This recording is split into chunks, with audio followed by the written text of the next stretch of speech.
Treasure Island, Chapter 1, The Old Sea Dog at the Admiral Benbow.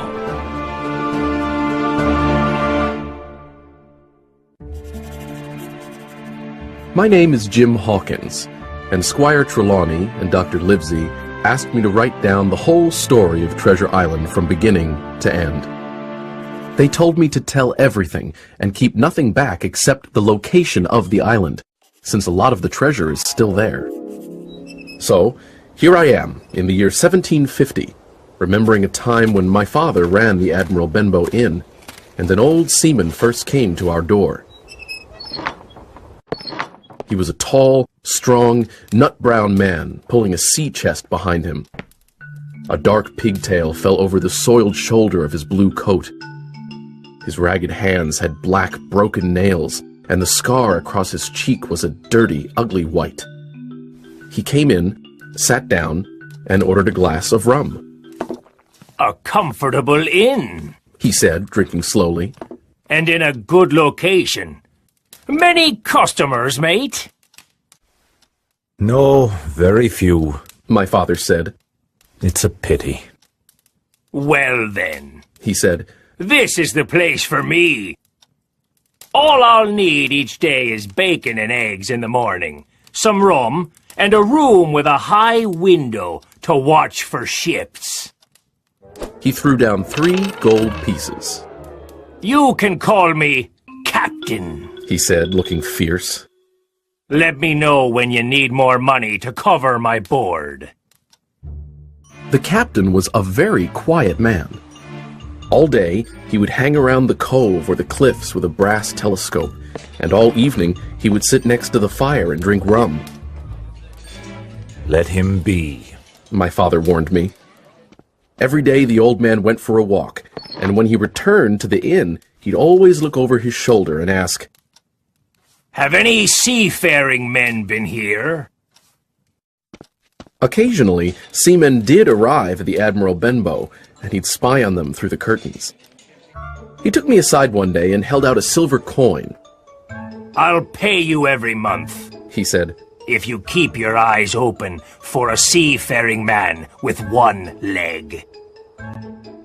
"1 leg?" I said. "Let me know the moment he appears." On the first of each month, I'd ask him for my wage. He'd stare at me for a long time, but eventually he would give me my coin.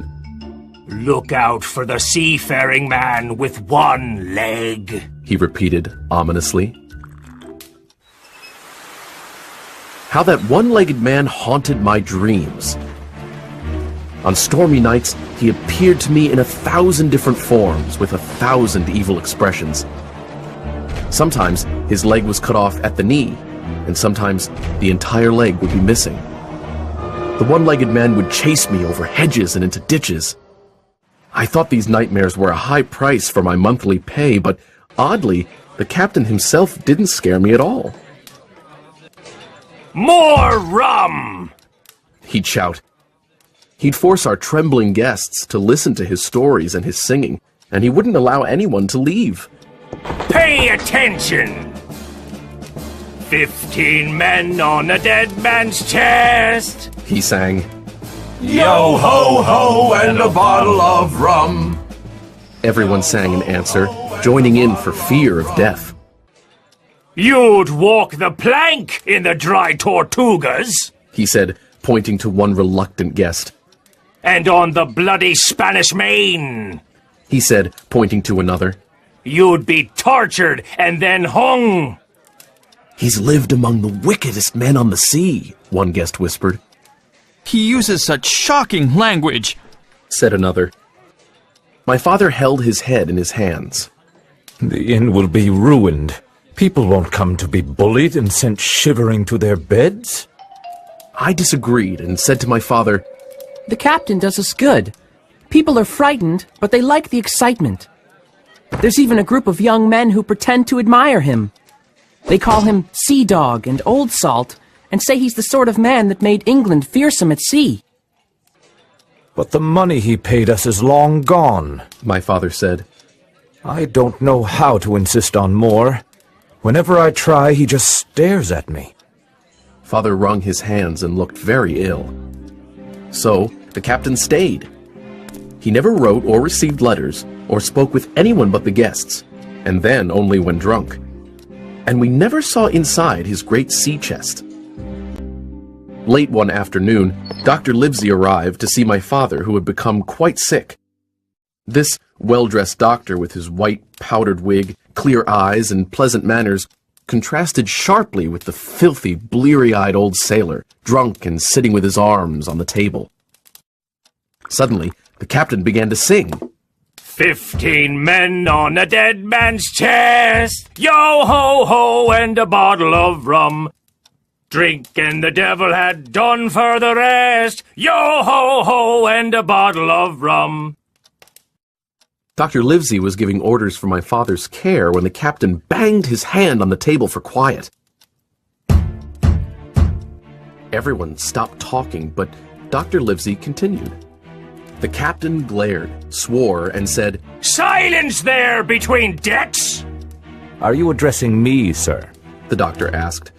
Aye! The captain said. Shut the devil up! I have only one thing to say, sir, The doctor replied. Keep drinking rum and you'll soon be dead, you scoundrel. The old fellow sprang up, opened a pocket knife, and threatened to pin the doctor to the wall.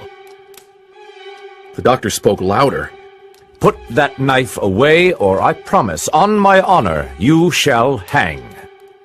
There was a battle of looks, but the captain soon closed his weapon, grumbling like a beaten dog. And now, sir, The doctor continued. I'll be watching you. I'm not only a doctor, but also an officer of the law. If I hear any complaints about you, I'll have you hunted down. So behave.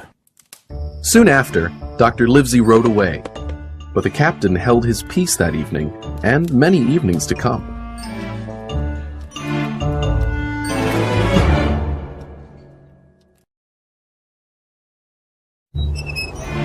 Early one frosty January morning, the captain walked to the beach with his cutlass, the sword he always kept by his side, swinging under his old blue coat.